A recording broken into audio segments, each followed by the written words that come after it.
Kelar. Kentang. Kalian tahu apa itu kentang? Ya, tepat sekali. Kentang adalah salah satu bahan pangan yang populer saat ini. Dapat dilihat, ini adalah gambar kentang. Di sekitar kita, banyak sekali makanan olahan yang terbuat dari kentang. Seperti kentang goreng atau french fries, keripik kentang, atau mashed potatoes. Sebenarnya masih banyak lagi. Namun, pada video ini kami tidak akan membahas hal itu. Kalian tahu dari mana kentang berasal? Tentulah, kentang-kentang itu tidak datang dari langit. Ada petani yang menanam, dan para peneliti yang terus mengembangkannya. Asal dari kentang sendiri adalah dari benih kentang. Untuk menanam kentang, petani menggunakan benih kentang yang akan menumbuhkan tunas dan menjadi tumbuhan kentang yang akan menghasilkan kentang-kentang generasi berikutnya. Dari varietas kentang unggul yang diperoleh dari penelitian, varietas tersebut diperbanyak dengan menggunakan kultur jaringan yang menghasilkan planlet. Dapat dilihat, planlet merupakan tanaman yang masih kecil yang diselubungi oleh tabung kaca ini. Planlet ini akan dibiarkan menjadi kentang generasi 0 dan seterusnya. Berikut merupakan gambar kentang generasi 0. Dari kentang generasi 0 ini, ketika dibiarkan kembali, akan menjadi kentang generasi 1. Kemudian dari kentang generasi 1 akan menjadi kentang generasi 2. Dari kentang generasi 2 akan menjadi kentang generasi 3, dan seterusnya. Untuk selanjutnya, generasi ini kita singkat dengan G. Jadi, kita menyebut kentang generasi 0 dengan sebutan kentang G0, generasi 1 dengan kentang G1, dan seterusnya.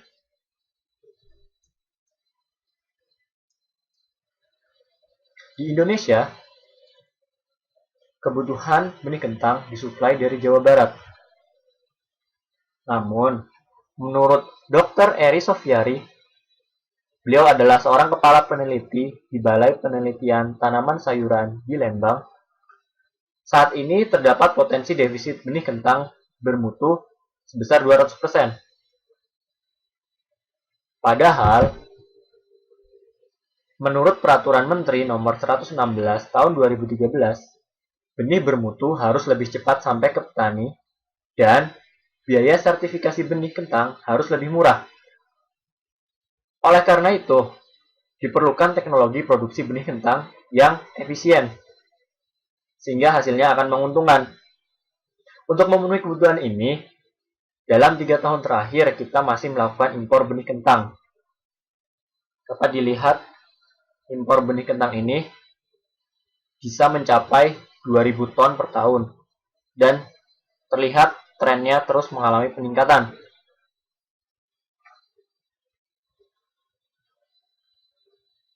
Ya, apabila defisit benih kentang ini tidak segera diatasi, maka dapat berakibat kepada kerugian yang lebih besar.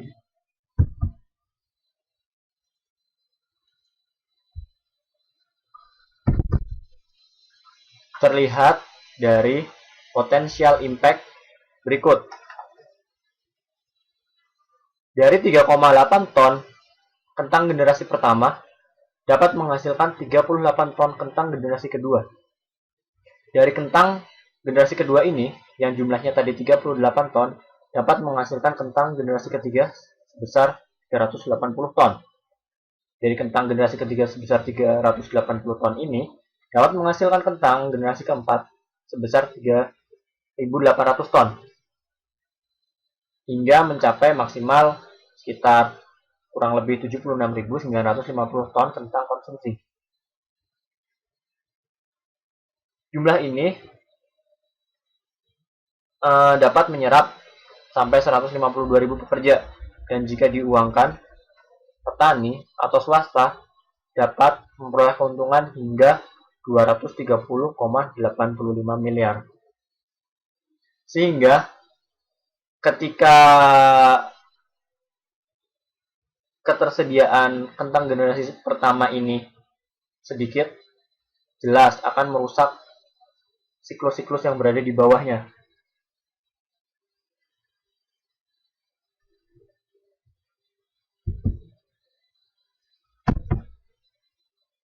Maka dari itu, untuk meningkatkan jumlah produksi benih kentang secara signifikan, diperlukan campur tangan teknologi yang dapat meningkatkan performansi produksi pertanian.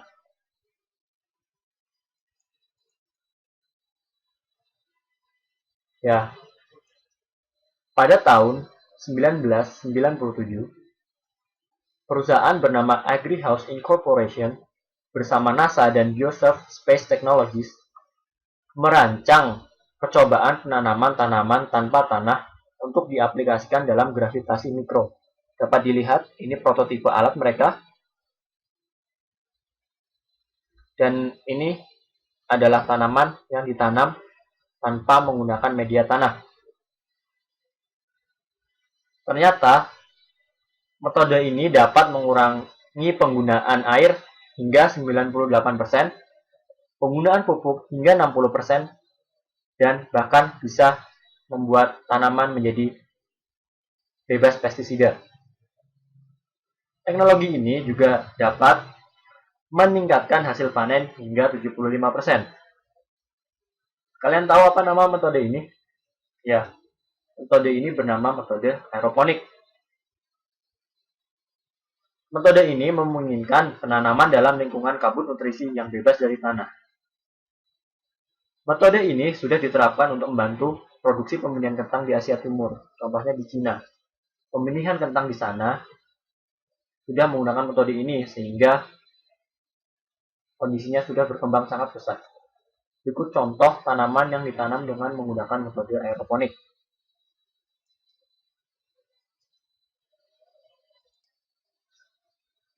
Lalu, bagaimana teknologi ini diterapkan di Indonesia? Teknologi ini sudah diterapkan di Balitsa dan BPPK. BPPK adalah Balai Pengembangan Benih Kentang yang bertugas untuk menyediakan benih kentang bermutu di Jawa Barat, sementara Balitsa adalah tempat penelitian. Balitsa atau BPPK akan menyediakan planet yang kemudian akan dibiarkan secara aeroponik untuk menghasilkan kentang generasi ke-0. Dari kentang generasi ke-0 ini akan dikembangbiakan menjadi kentang generasi pertama, dan dari kentang generasi pertama ini akan dikembangbiakan ke kentang generasi kedua.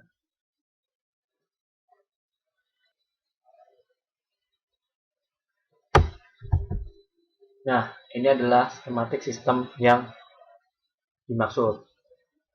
Terdapat 3 komponen, yaitu tangki nutrisi, sistem distribusi nutrisi, dan ruang tumbuh.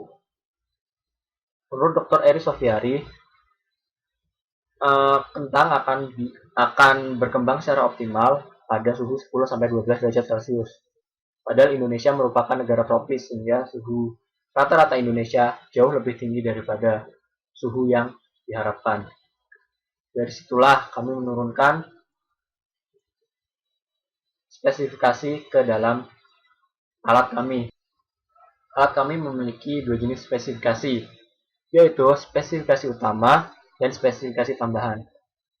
Spesifikasi utama mencakup sistem dapat memonitor kondisi lingkungan tumbuh, mencakup ruang tumbuh dan rumah tumbuh. Kemudian sistem dapat mengendalikan suhu ruang tumbuh aeroponik pada rentang 10 derajat sampai 14 derajat Celcius, dan sistem dapat bekerja pada listrik PLN 220 volt 50 Hz. Sementara spesifikasi tambahannya adalah monitor dapat dilakukan pada jarak jauh, kemudian sistem dapat menerima input frekuensi support, dan data terakuisisi dapat disimpan. Ya, terima kasih.